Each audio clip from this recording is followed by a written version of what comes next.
নমস্কার, আমি সুপর্ণা। আজ আমি আপনাদের শোনাবো শরদিন্দু বন্দ্যোপাধ্যায়ের লেখা প্রেমিক। যদি আমার এই গল্প পাঠ আপনাদের ভালো লাগে তাহলে লাইক করে দেবেন, শেয়ার করে দেবেন এবং অবশ্যই সাবস্ক্রাইব করে দেবেন। চলুন শুরু করা যাক। প্রেমিক। গল্পের শেষে একটি করিয়া মরাল বা হিতোপদেশ জুড়িয়া দিবার ফন্দিতা বোধহয় বিষ্ণু শর্মা আবিষ্কার করিয়াছিলেন। সেই অবধি লাগায়েত বর্তমান কাল যিনি গল্প লিখিয়াছেন তিনি এই ফন্দিটি কাজে লাগাইবার চেষ্টা করিয়াছেন, অর্থাৎ শুরু হইতে ক্রমাগত মুখ খারাপ করিয়া শেষের কয়েক ছত্রে দুটি চারিটি তত্ত্বকথা ছড়িয়া পিত্ত রক্ষা করিয়াছেন। ইহাই বর্তমান কথা সাহিত্যের বৈধর্ভী রীতি। মাতাল সারা রাত্রি মাতামাতি করিয়া প্রাতঃকালে গঙ্গা স্নান সারিয়া ঘরে ফিরিতেছে। ইহার প্রতিকার আবশ্যক। যদি কিছু উপদেশ দিবার থাকে গোড়াতেই সারিয়া লইতে হইবে। আরম্ভে নিম্বভক্ষণ সকল রসশাস্ত্রের বিধি হইয়া উচিত। অথ প্রেমের ঠাকুর শ্রী গৌরাঙ্গের কয়েক শতাব্দী পরে আবার বাংলাদেশে নতুন করিয়া প্রেমের বাণ ডাকিয়াছে, কেউ ইহা লক্ষ্য করিয়া থাকিবেন। শান্তিপুরে ডুবুডুবু নদে ভেসে যায়, মাঠে ঘাটে ট্রামে রিকশায় কলেজে সিনেমায় তরুণ তরুণীরা অনবরত প্রেম করিতেছে। এত প্রেম কিন্তু ভালো নয়। সাধু সাবধান। কোনো বস্তুর অত্যাধিক প্রাচুর্য ঘটিলে জ্ঞানী ব্যক্তির সন্দেহ হয়, ইহাতে ভেজাল আছে। বর্তমানে প্রেমের কারবার কতখানি ভেজাল চলিতেছে তাহা পরীক্ষা করিবার দেখার সময় উপস্থিত হইয়াছে। বস্তুত অহৌতিক প্রতি যে এত নশ্বর সংসারে অতি দুর্লভ তাহা বহু মহাজন স্বীকার করিয়া গিয়াছেন। চণ্ডীদাস হিসেব করিয়া দেখিয়াছেন যে মানুষের মাত্র কোটি কোটি মিল। বিদ্যাপতি ঠাকুর তো পরিষ্কার বলিয়াই গিয়াছেন যে প্রাণ জুড়িয়া লাখের মধ্যে একটি মানুষও তিনি পান নাই। সুতরাং আজকাল যে সমস্ত তরুণ তরুণী পথে ঘাটে এই দুর্লভ বস্তু কুড়িয়া পাইতেছে তাহারা কি বলিব, ভ্রান্ত, মূঢ় না স্বার্থপর? আধুনিকদের ভ্রান্ত বা মূঢ় বলিলে চটাচটি হইবার সম্ভাবনা, তার চেয়ে তাহাদের ভণ্ড, স্বার্থ সর্বস্ব, মতলববাজি, কুচক্রী বলাই শ্রেয়। শ্রীমান বিমান বিহারীর সহিত কুমারী অনিন্দার প্রণয় ঘটিবার উপক্রম হইয়াছিল। যেহেতু বিমান কুকুর ভালোবাসিতেন সেহেতু অনিন্দার সহিত তাহার প্রেম ঘটিবার যথেষ্ট কারণ ছিল। কেহ ভুল বুঝিবেন না, অনিন্দা মানব নন্দিনী। অনিন্দার একটি কুকুর ছিল, কুকুরটি এই যোগাযোগের ঘটক। আরম্ভে পত্রপাত্রিক কুলপরিচয় দান করিয়াই বিধি, কিন্তু বিমান ও অনিন্দার কুলজি ঘাঁটিবার আমাদের সময় নাই। মনে করিয়া লওয়া যাক বিমান স্বয়ম্ভু মনুর ন্যায়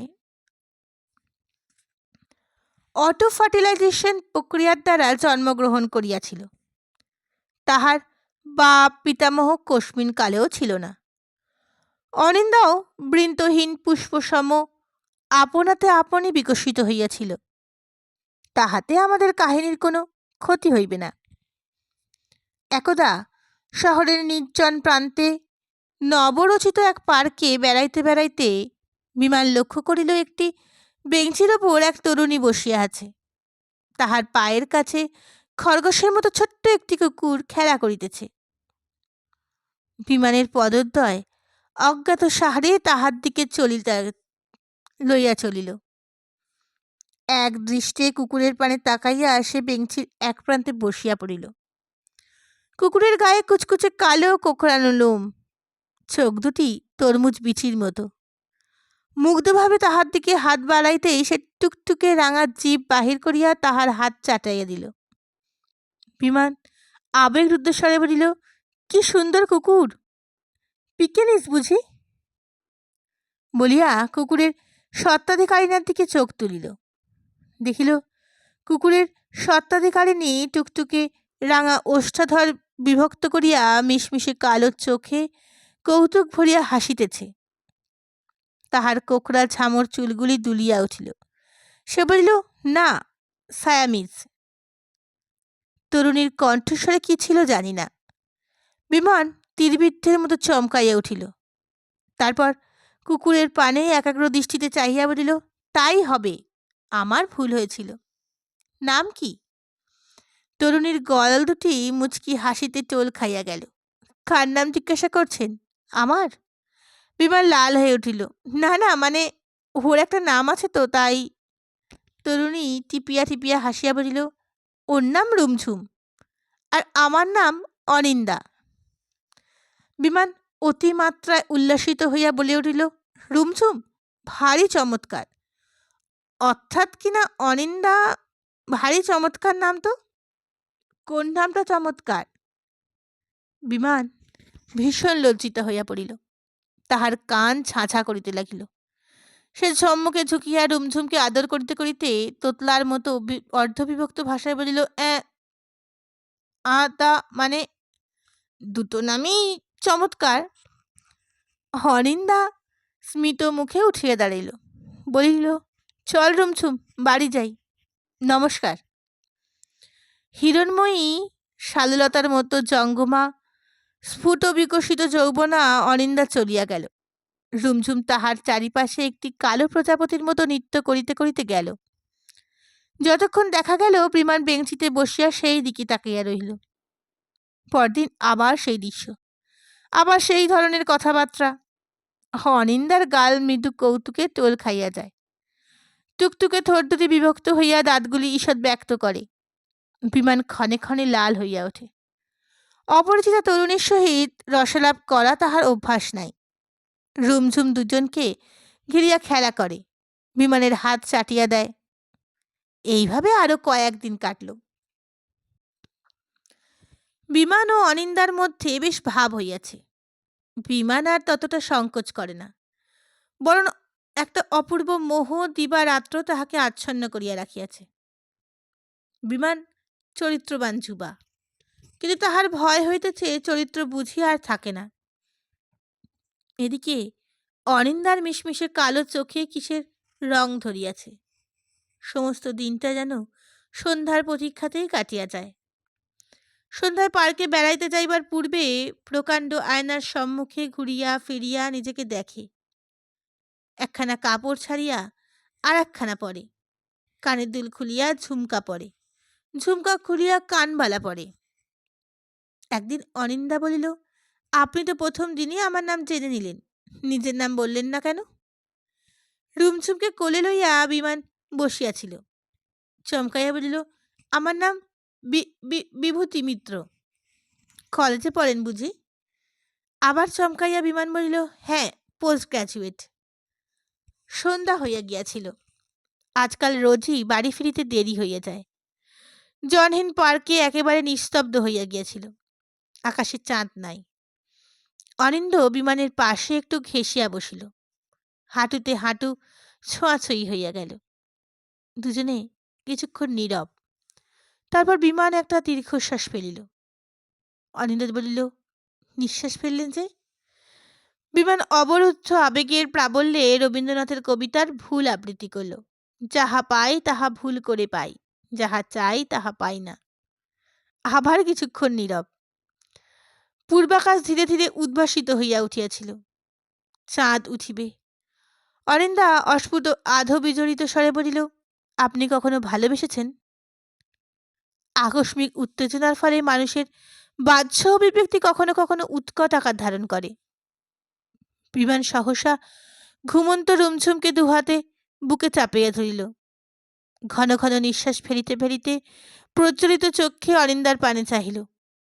দাঁতে দাঁত চাপিয়া বলিল, এই পৃথিবীতে টাকা না থাকলে কাম্য বস্তু লাভ করা যায় না। আমার টাকা নেই, কেন মিছে আমাকে লোভ দেখাচ্ছেন?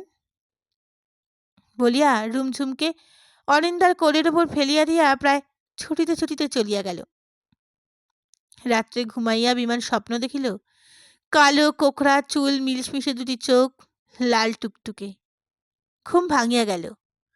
উত্তপ্ত মস্তকে জল দিয়া সে আবার ঘুমাইল। আবার স্বপ্ন দেখিল। সকালে উঠিয়া বিমান উদ্ভ্রান্তের মতো ভাবিল, আর তো পারা যায় না। লোভ সংবরণ করা বড় কঠিন, চরিত্র তো রসাতলে গিয়েছেই। মনের অগোচরে পাপ নাই, তবে আর বাইরে সাধু সাজিয়া লাভ কি? যাহা হইবার হোক, আজই, হ্যাঁ আজই সেই কার্য করিবে।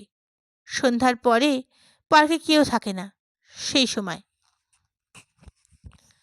কামনার বিষে যখন অন্তর জর্জরিত, তখন অতি বড় সাধু ব্যক্তিরও হিতজ্ঞান থাকে না। ঘৃত ও অগ্নির সান্নিধ্য অতি ভয়ঙ্কর। কত সচ্চরিত্র যুবা! কিন্তু যাক, শেষের দিকে আর হিতোপদেশ দিব না। সন্ধ্যার পর আবার দুজনে পাশাপাশি বসিয়া আছে। অনিন্দার চুলের সৌরভ বিমানের নাকে আসিতেছে।